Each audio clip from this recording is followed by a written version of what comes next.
Lanjutkan cerita versi 2 dari episode sebelumnya ya. Semoga kalian suka. Raungan liar dan ganas terdengar. Seluruh tubuh naga sulur itu tiba-tiba bergetar. Kekuatan besar yang bisa menopang langit juga dipancarkan. Tubuhnya yang terhalang oleh cahaya penguasa api sekali lagi menyerang ke depan. Ia menolak cahaya penguasa api yang menakutkan dan tiba-tiba menyerang ke depan. Ekspresi Xiaoyan tiba-tiba berubah dingin saat melihat pemandangan ini. Sebuah pemikiran melintas di benaknya. Nyala api yang cemerlang langsung keluar dari matanya dan menghapus cahaya penguasa. Segera cahaya pada cahaya penguasa api di tangannya tiba-tiba melonjak. Aura menakutkannya juga melonjak.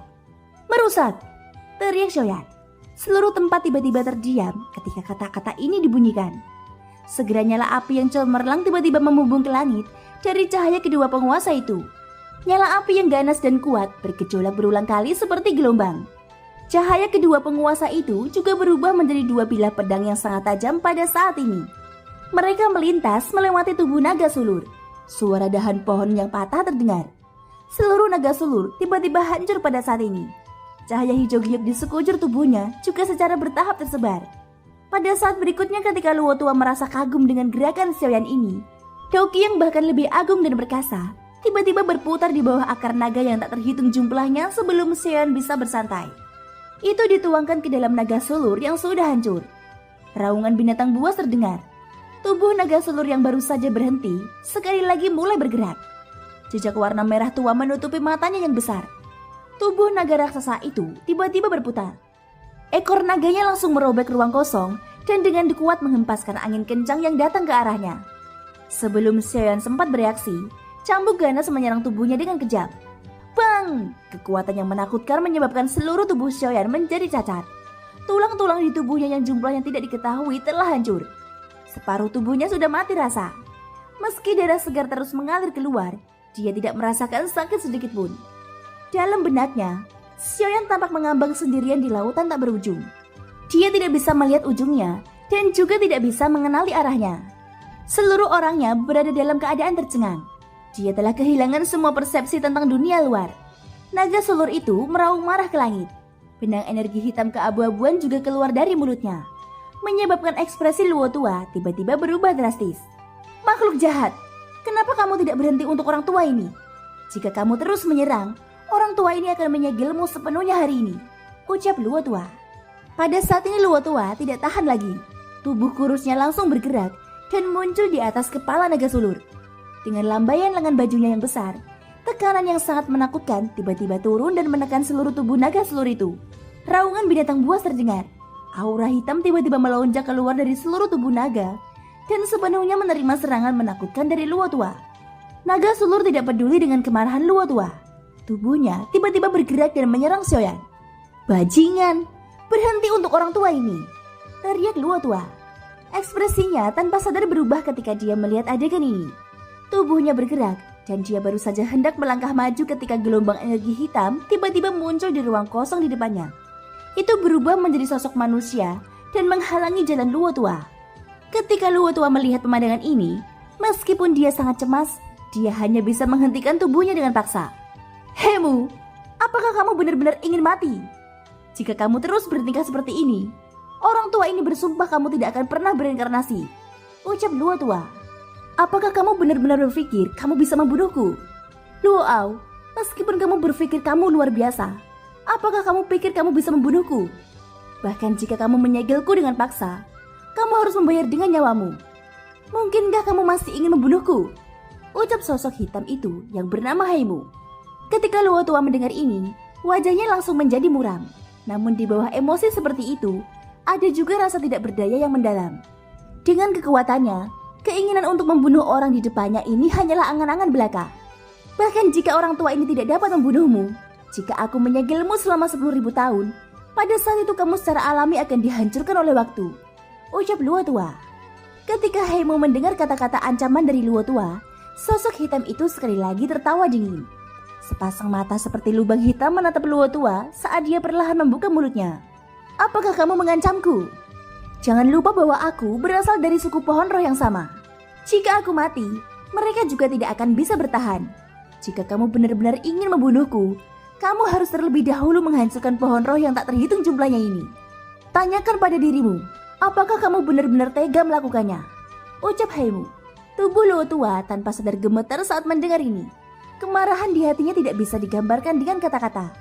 Namun semakin sering hal ini terjadi, semakin tidak berdaya dia melawan makhluk di depannya ini. Hahaha, kamu ingin meminjam api surgawi bocah ini kan? Lagi pula satu-satunya hal di dunia ini yang dapat menghancurkanku adalah benda itu. Ucap Haimu lagi. Sosok hitam itu sekali lagi tertawa saat melihat ekspresi marah dan tak berdaya Luo tua. Dia melirik Xiaoyan di bawah sebelum dia memutar lehernya dan terus tertawa sinis pada Luo tua. Bagaimana mungkin Luo tua tidak tahu bahwa jika orang di depannya berada di puncaknya, mustahil bagi Luo tua untuk mengalahkannya. Saat ini hanya sisa jiwa yang tersisa. Dia berjuang di ambang kematian dalam upaya untuk bangkit kembali. Meski begitu, masih cukup sulit bagi Luo tua untuk menghadapinya. Makhluk iblis kuno ini benar-benar menakutkan. Orang biasa tidak bisa menandingi mereka di era saat ini. Bahkan para ahli dari generasi tua pun perlu berhati-hati. Dari sini orang dapat melihat betapa kuatnya para praktisi dari zaman kuno.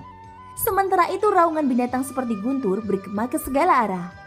Naga sulur yang telah berubah menjadi warna hijau tua sekali lagi mengeluarkan raungan binatang buas. Tubuhnya yang besar tiba-tiba bergetar dan kecepatannya melonjak seperti sambaran petir. Dalam sekejap ia menembus udara kosong dan melebarkan mulutnya yang besar. Bersiap menelan Xiaoyan dalam satu tegukan. Jaraknya hanya beberapa puluh kaki dari Xiaoyan. Jika Guyou tidak ikut campur, kemungkinan besar Xiaoyan benar-benar dilahap olehnya. Kilatan tajam tiba-tiba muncul di dalam mata naga sulur saat dia sudah mendekati Xiaoyan. Doki di sekujur tubuhnya berkumpul di permukaan tubuhnya untuk memblokir situasi yang tiba-tiba. Melihat Xiaoyan sepertinya tidak memiliki kekuatan untuk membalas, naga sulur itu menutup mulutnya yang besar. Tubuh Xiaoyan benar-benar ditelan olehnya. Bersamaan dengan itu adalah penguasa api yang brilian. Bang! Suara gemuruh tiba-tiba menyebar. Kepala naga sulur yang telah menelan Xiaoyan langsung berubah menjadi merah padam. Gelombang demi gelombang aura api panas terus menyebar darinya, menyebabkan ruang di sekitarnya terdistorsi. Penguasa kuno abadi api surgawi, hancurkan! Tiba-tiba teriakan Xiaoyan yang agak serak keluar dari mulut naga sulur. Segera setelah itu kepala besarnya terangkat tak terkendali. Garis api yang sangat terang telah membelah kepala naganya menjadi dua. Sesaat kemudian garis api yang hanya setebal selai rambut dengan cepat melebar. Segala sesuatu di sekitarnya benar-benar terbakar dan berubah menjadi ketiadaan. Naga sulur yang memiliki aura agung beberapa saat yang lalu telah lenyap sepenuhnya. Sisa tubuhnya seperti tiang kayu tanpa tanda-tanda kehidupan. Kepala naga menghilang dan tubuh Xiaoyan perlahan menampakkan dirinya. Wajahnya yang pucat menjadi semakin pucat saat ini. Cahaya api yang awalnya berkobar di dalam sepasang matanya juga menjadi lebih redup. Saat ini Xiaoyan sedang memegang gagang penggaris dengan satu tangan. Penguasa yang lebar dan berat itu miring ke kanan Xiaoyan. Dibandingkan dengan Xiaoyan, amukan api yang membumbung ke langit tidak berkurang sama sekali. Faktanya aura yang keluar darinya jauh lebih kuat dari sebelumnya. Api yang berkobar berubah menjadi penghalang api yang naik bersama angin, menutupi seluruh ruangan. Di bawah dukungan angin kencang, itu tampak seperti bendera yang menyala-nyala. Xiaoyan tanpa ekspresi saat dia melirik dengan jijik pada tubuh naga yang seperti kayu mati di depannya. Dia perlahan mengangkat tangannya, penguasa besar yang berisi kekuatan menakutkan itu diayunkan. Itu seperti seekor capung yang menyentuh permukaan air saat bersentuhan dengan tubuh naga. Pada saat berikutnya, tubuh naga selebar 100.000 kaki tiba-tiba berubah menjadi cahaya api yang cemerlang.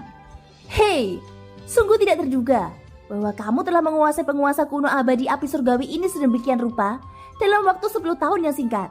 Sepertinya kamu telah membuat persiapan untuk perjalanan ke dunia lain ini. Ucap Guyou, suaranya terdengar di dalam hati Xiaoyan. Pujian dalam suaranya tidak disembunyikan sama sekali. Jelas sekali tindakan Xiaoyan hari ini memang melebihi ekspektasinya. Xiaoyan tersenyum tipis setelah mendengar kata-kata Guyou. Namun dia tidak menjawab. Bersiap menghadapi hal yang tidak diketahui adalah sesuatu yang diajarkan Hun Tiandi kepadanya. Bagaimanapun, hal yang tidak diketahui adalah yang paling berbahaya. Xiaoyan mengerutkan kening dan menatap sosok hitam di langit setelah pulih. Nafasnya sedikit berat saat dia bertanya pada Guyou di dalam hatinya. Kutua, bisakah kamu menjelaskan padaku tentang pohon roh ini? Tanya Xiaoyan. Pohon roh ini tidak lagi di bawah kendali Luo kecil itu. Ada banyak hal tak terduga hari ini. Tak disangka ternyata ada pohon roh kuno jahat yang begitu kuat di sudut dunia ini. Ucap Guyou. Ekspresi Xiaoyan sekali lagi berubah setelah mendengar kata-kata ini. Dari nada bicara Guyou, Tidak sulit untuk mengatakan bahwa dia pun terkejut dengan apa yang disebut pohon roh kuno jahat ini.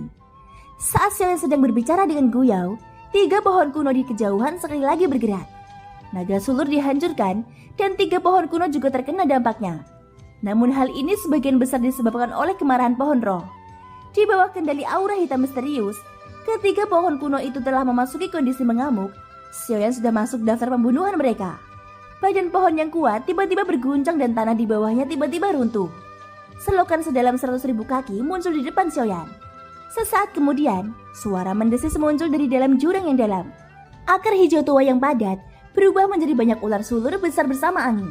Mereka terbungkus dalam gelombang cairan kental hitam saat menembus ruang kosong seperti banyak anak panah tajam.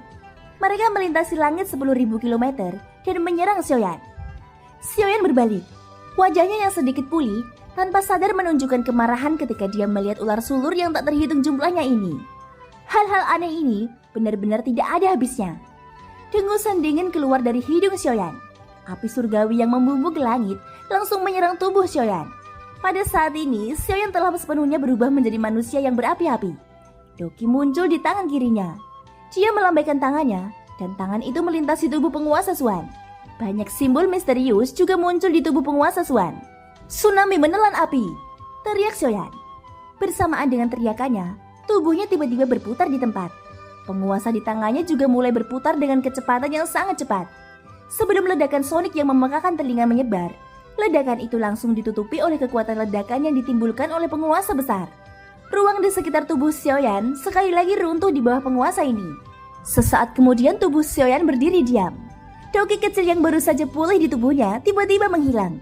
Dunia di depannya juga menjadi sedikit buram. Sial! Xiaoyan mengutuk dengan enggan di dalam hatinya.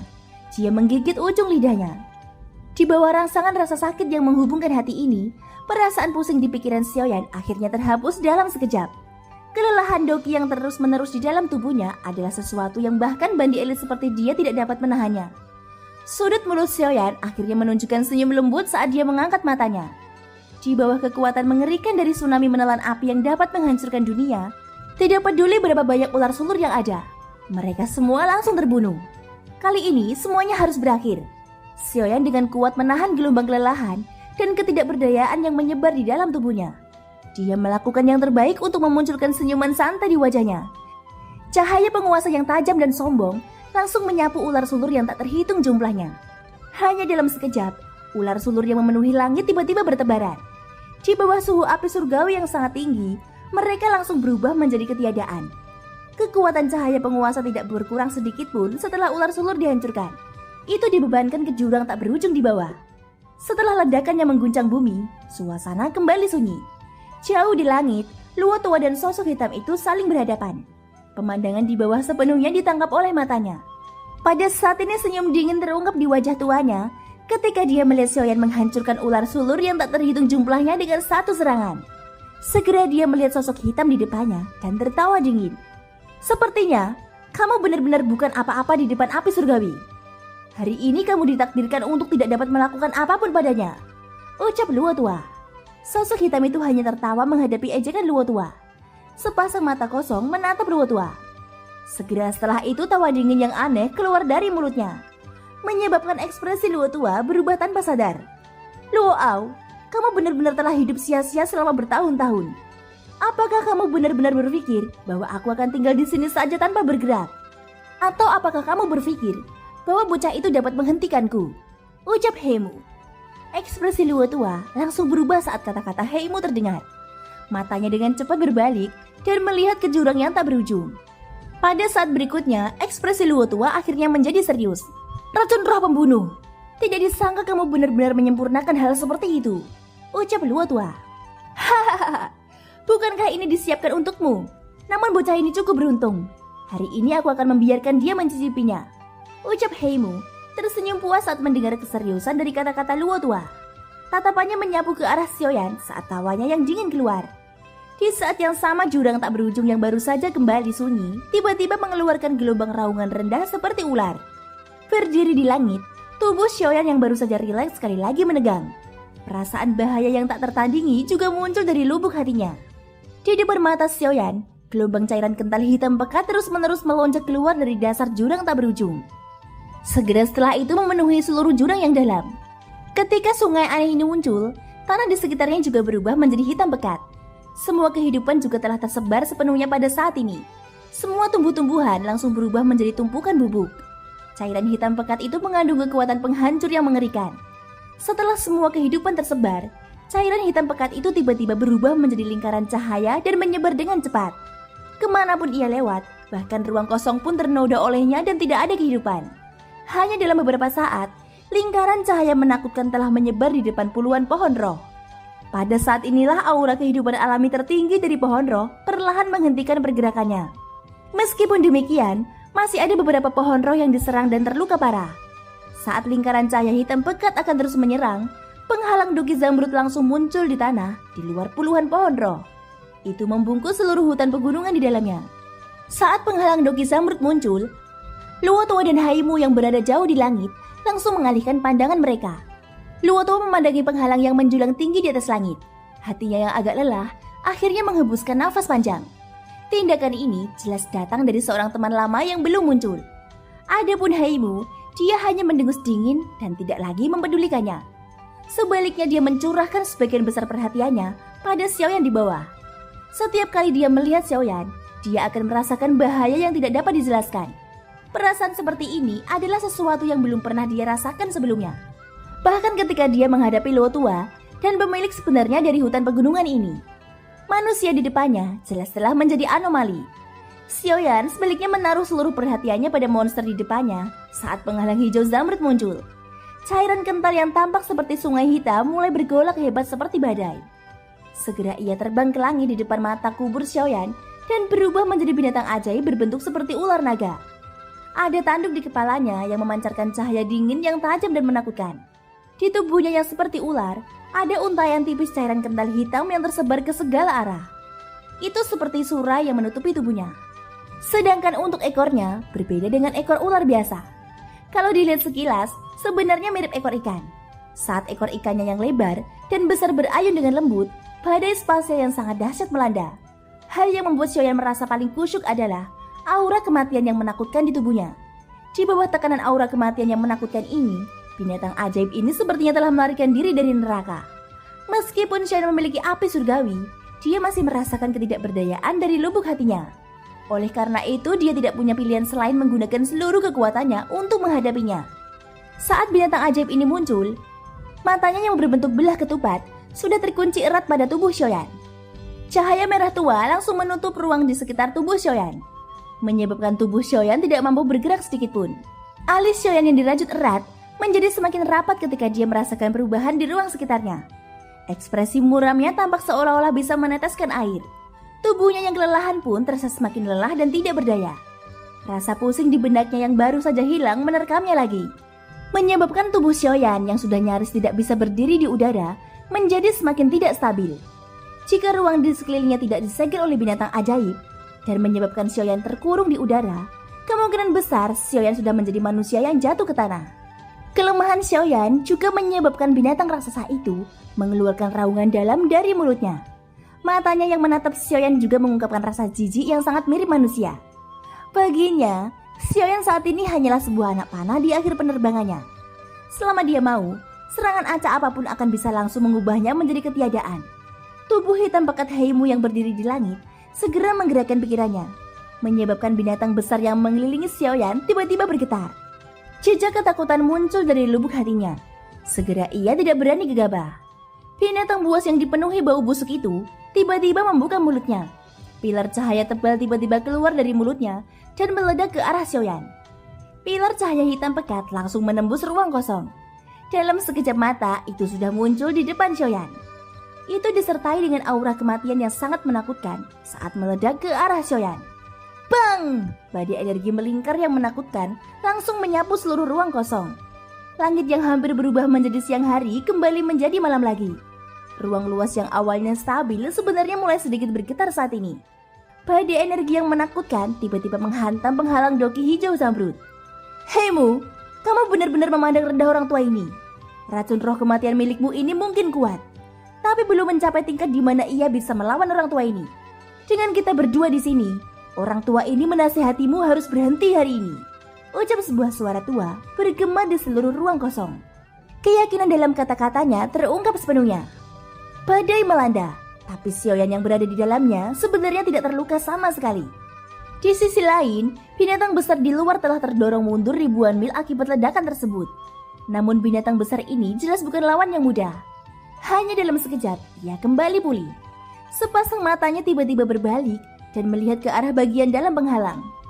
Kingmu, kamu akhirnya terbangun setelah tertidur lelap begitu lama.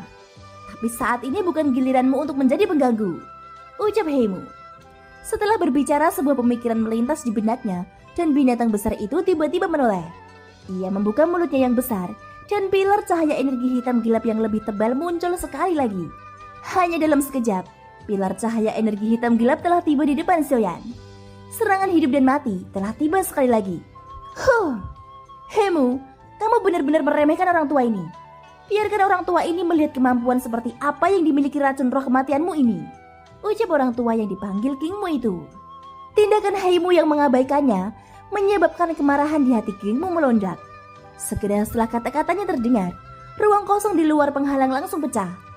Seorang lelaki tua berjubah panjang zamrud juga muncul dalam sekejap. Orang tua itu sudah melambaikan lengan bajunya yang besar ketika tubuhnya muncul. Doki yang sangat menakutkan langsung meledak. Ia merobek ruang kosong dan menuju pilar cahaya energi hitam gelap untuk mematahkannya. Hahaha, kawan, lawanmu adalah aku. Sebaiknya kau tidak ikut campur di tempat itu, ucap Heimu sambil tertawa dingin saat melihat ini. Setelah selesai berbicara, tubuhnya yang terdistorsi tiba-tiba hancur. Itu berubah menjadi dua penghalang energi hitam gelap yang menghalangi Luo Tua dan Kingmu. Ekspresi keduanya tanpa sadar berubah saat mereka melihat ini. Mengingat pemahaman mereka tentang Heimu, tindakan Heimu ini jelas telah mengeluarkan seluruh kekuatannya. Namun ada sesuatu yang mereka berdua tidak mengerti. Keyakinan apa yang dimiliki Heimu agar berhasil memblokir mereka berdua saat keduanya bergandengan tangan. Jika gagal, akibatnya tidak sederhana hanya terluka. Kekuatan yang baru dia pulihkan setelah bertahan selama 1000 tahun, kemungkinan besar tidak akan berubah menjadi apapun pada saat ini. Sulit untuk menebak apakah tindakan Heimu adalah karena dia sangat percaya diri atau dia benar-benar berusaha sekuat tenaga. Perasaan serius muncul di hati Luo Tua dan Kingmu saat mereka berpikir seperti ini. Tidak peduli bagaimana orang mengatakannya, harimau jahat yang begitu kuat tetap tidak bisa dianggap remeh meskipun ia sedang berjuang di ambang kematian. Bagaimanapun juga mereka adalah iblis tua yang telah hidup selama 1000 tahun. Kekuatan mereka bukanlah sesuatu yang mereka latih dengan sia-sia. Dalam menghadapi bahaya tersembunyi tertentu, mereka bahkan lebih sensitif dibandingkan generasi muda yang hanya memiliki kekuatan. Ini juga salah satu metode rahasia yang memungkinkan mereka bertahan hidup di dunia ini. Keduanya saling bertukar pandang. Mereka memang layak menjadi teman lama yang sudah saling kenal selama bertahun-tahun. Mereka mengangguk dengan lembut. Pada saat berikutnya, gelombang doki yang bergejolak langsung keluar dari telapak tangan mereka dan dengan keras menyerang penghalang hitam gelap di depan mereka. Pada saat yang sama, pilar cahaya energi hitam gelap yang ditembakkan dengan keras ke arah Xiaoyan sudah mendekat. Krisis hidup dan mati sekali lagi muncul di hati Xiaoyan. Sayangnya, kali ini meskipun Luo Tua dan Kingmu ingin menyelamatkannya, mereka tidak dapat menembus penghalang di depan mereka dalam waktu singkat karena penghalang habis-habisan yang dilakukan Heimu. Bahkan dengan kekuatan keduanya tidak mampu menembus penghalang di depannya. Oleh karena itu mereka hanya bisa menyaksikan Xiaoyan akan hancurkan oleh pilar cahaya hitam gelap dengan mata kepala mereka sendiri. Kecemasan di hati mereka tidak membantu. Bang! Ledakan lain terdengar. Kejutan sekali lagi muncul di mata Luo Tua dan Kingmu. Xiaoyan yang terkena serangan keras oleh pilar cahaya energi hitam gelap tidak bergerak sama sekali. Aura mematikan di pilar cahaya tidak menyebabkan bahaya sedikit pun pada Xiaoyan. Jika seseorang mengamati dengan cermat, pilar cahaya energi hitam gelap yang seharusnya menghantam tubuh Xiaoyan diblokir oleh kekuatan yang sangat sombong pada saat ini. Itu berhenti di ruang beberapa kaki di depan Xiaoyan. Ia tidak dapat maju sedikit pun. Pada saat ini ruang di sekitar tubuh Xiaoyan dipenuhi dengan banyak pilar cahaya api dengan warna berbeda. Pilar cahaya api membawa aura mendominasi saat menembus langit. Cahaya menyilaukan menembus ruang kosong dan menembus inti dari ruang kosong tak berujung. Energinya seperti pelangi. Pilar cahaya api ini semuanya adalah api surgawi di dalam tubuh Xiaoyan. Saat Xiaoyan hampir tidak sadarkan diri, api surgawi ini yang biasanya tampak sunyi senyap akhirnya mulai bergerak dengan inisiatifnya. Di langit, Luo Tua dan King Mu langsung paham di dalam hati mereka ketika mereka melihat api surgawi yang menakjubkan ini. Pada saat yang sama rasa iri tanpa sadar muncul di hati mereka. Hahaha, api surgawi yang melindungi pemiliknya. Kasus ini jarang sekali terlihat. Meski semuanya adalah benih api, bukan berarti mereka tidak akan berubah menjadi tubuh aslinya di masa depan. Potensi masa depan bocah ini sungguh luar biasa menakutkan, ucap Luo Tua dan King Mu. Mereka yang dipilih oleh api surgawi, semuanya adalah orang yang jenius sejati di dunia. Dengan perlindungan api surgawi, masa depan seseorang tidak akan terbatas. Namun saat ini, Xiaoyan tidak hanya dipilih oleh api surgawi, tetapi juga dipandang sebagai kaisar sejati oleh api surgawi. Dia dihormati oleh semua api surgawi di dunia. Prestasi masa depan Xiaoyan tidak terbayangkan. Wajah Luo Tua dipenuhi dengan keheranan ketika dia melihat Xiaoyan yang dikelilingi oleh semua api surgawi. Dia sekali lagi menghela nafas secara emosional di dalam hatinya. Pada saat yang sama pentingnya Xiaoyan dalam hatinya sekali lagi meningkat. Di sisi lain, mata King Mu juga menunjukkan ekspresi terkejut saat dia melihat Xiaoyan yang diperlakukan seperti seorang kaisar oleh api surgawi. Kejutan di hatinya sulit digambarkan dengan kata-kata. Bahkan orang-orang tua ini yang telah hidup selama ribuan tahun mau tidak mau mengutuk orang seperti itu di dalam hati mereka. Sementara mereka berdua terpana dengan pemandangan Xiaoyan ini, Heimu yang telah berubah menjadi penghalang energi hitam pekat juga memperhatikan semua yang ada di matanya. Ketika dia melihat pemandangan ini, bahkan dengan ketabahan mentalnya, dia tidak bisa menahan perasaan serius di hatinya. Bakat Xiaoyan benar-benar yang terhebat di dunia ini yang pernah dilihatnya dalam 10.000 tahun terakhir. Semua api surgawi memujanya. Ini adalah pertama kalinya sejak zaman kuno dia melihat pemandangan seperti itu. Namun semakin menakjubkan penampilan Xiaoyan, semakin besar ancaman yang diberikan Xiaoyan padanya. Jika dia bisa membunuh Xiaoyan hari ini, kemungkinan besar Xiaoyan akan menjadi bencana terbesarnya di masa depan. Dengan pemikiran ini, sebuah pemikiran terlintas di benak Heimu. Pikiran lain langsung terpancar. Binatang hitam raksasa itu sekali lagi bergerak. Itu hanyalah api surgawi yang melindungi tuanya. Aku tidak percaya kamu dapat bertahan beberapa kali lagi, ucap Heimu. Bang! Setelah pilar cahaya energi hitam pekat dipatahkan, pilar cahaya energi yang lebih tebal tiba satu demi satu. Ini berulang kali menabrak penghalang api surgawi, menyebabkan api pada penghalang api surgawi meletus sekali lagi. Meskipun kelompok api surgawi itu masih tidak menimbulkan bahaya apapun pada Xiaoyan di bawah serangan yang liar dan kejam ini, aura menakutkan dari sebelumnya telah turun sejauh 100.000 kaki. Penghalang api surgawi yang awalnya padat, perlahan-lahan bergetar di bawah serangan yang liar dan kejam ini. Cahaya api yang tertinggal di langit juga meredup. Api surgawi yang melindungi tuanya pada akhirnya hanya mampu memblokir sesaat. Setelah penghalang api surgawi ini dipatahkan, itu akan menjadi saat kematian Xiaoyan. Kedua tetua di langit juga langsung menjadi berpikiran jernih sementara serangan terus berlanjut. Setelah memahami dengan jelas situasi saat ini, mereka tidak lagi berani pelit. Doki di dalam tubuh mereka benar-benar meletus. Satu demi satu keterampilan Dao yang menakutkan berulang kali dilepaskan. Kekuatan menakutkan terus mengalir ke penghalang energi hitam pekat di depan mereka, menyebabkan aura gelap di atasnya terus melemah. Kemungkinan besar tidak akan lama lagi, penghalang energi ini akan benar-benar hancur oleh kekuatan gabungan dari keduanya. Thank you guys sudah mendengarkan ceritaku sampai akhir.